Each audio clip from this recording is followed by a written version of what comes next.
Nag-positibo sa surprise drug test ang 5 ka mga kawani sa barangay ug 8 ka mga trisikad driver sa Barangay Kalawisan, Dakbayan sa Lapu-Lapu. Nag-positibo usab ang 2 ka mga tanod sa Barangay Ibo sa surprise drug test nga gipahigayon.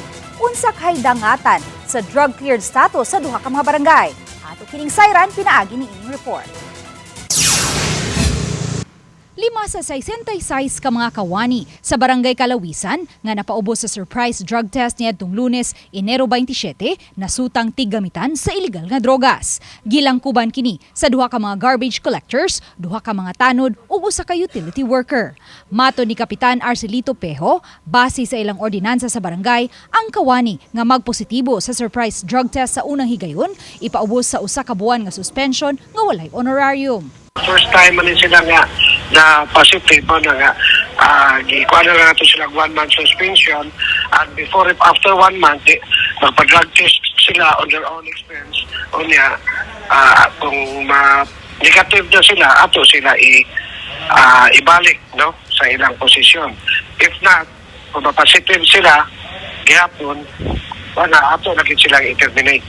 Apan aron dili mabalda ang serbisyo sa barangay, anam-anamon ang pagpatuman sa suspension. Sa mao gihapong adlaw, gipaubos usab sa surprise drug test ang mga trisikad drivers sa barangay. 8 sa 67 ka mga trisikad drivers nasuta nga tigamitan sa gidiling drogas apan may hanap ang resulta sa drug test sa laing upat kanila.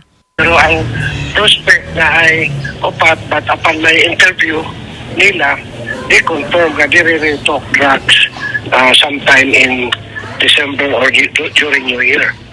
So I included them sa kuangyod as positive. Mato ni Kapitan Pejo, kay ang barangay man ang mo-issue og permit sa mga tricycle drivers sugod sa Pebrero 1, suspensohon na usab ang permit sa 12 ka mga tricycle drivers nga nasutang tigamitan og gidiling drogas. Sama sa mga kawani sa barangay nga nagpositibo usab sa surprise drug test, gikinahanglan silang makapresentar og negatibong resulta sa drug test aron makapamasahero pagbalik.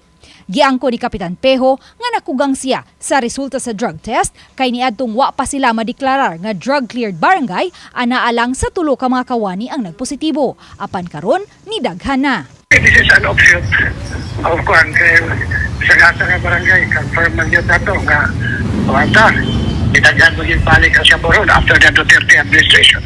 Mipadayag hinuon og kaandam ang naasoy mga kawani og tricycle drivers sa pagpaubos sa community-based drug rehab program. Samtang sa Barangay Ibo, 2 usab ka mga tanod niini ang nagpositibo sa gipahigayong surprise drug test niadtong Enero 22.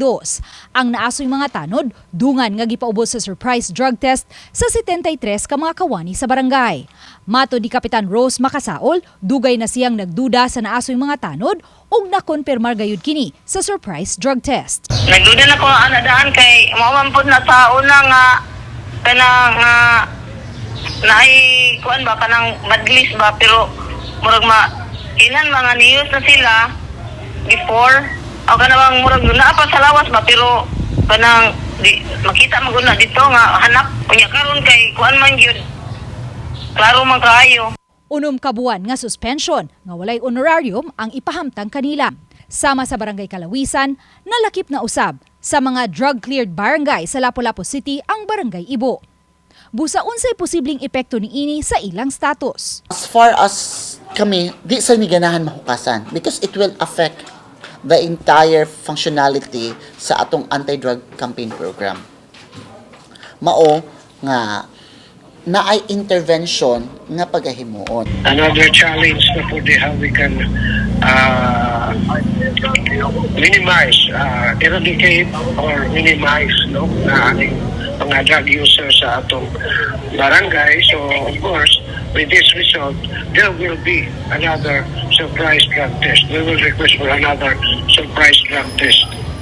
Kitanaw na to after sa atong interventions naabag yung improvement na po. Mao ni atong gibuhat nga nagpa-drug testa kay alayin kayo nga kuan kana nga drug cleared me kanya kana nga wala ko'y gibuhat nga mga ingonana. So usanin sa rason nga kuan nagpa-drug test me. Sa kasamtangan, moabot na sa 14 ka mga barangay sa Lapu-Lapu City ang nadeklarar sa Regional Oversight Committee on Barangay Drug Clearing nga drug cleared na. Samtang napabilin gihapon sa Barangay Kawhagan ang status ni ini nga drug-free sukad niadtong 2019. Uban ni Marlon Melgazo, Luan Mirondina, Balitang Bisdak.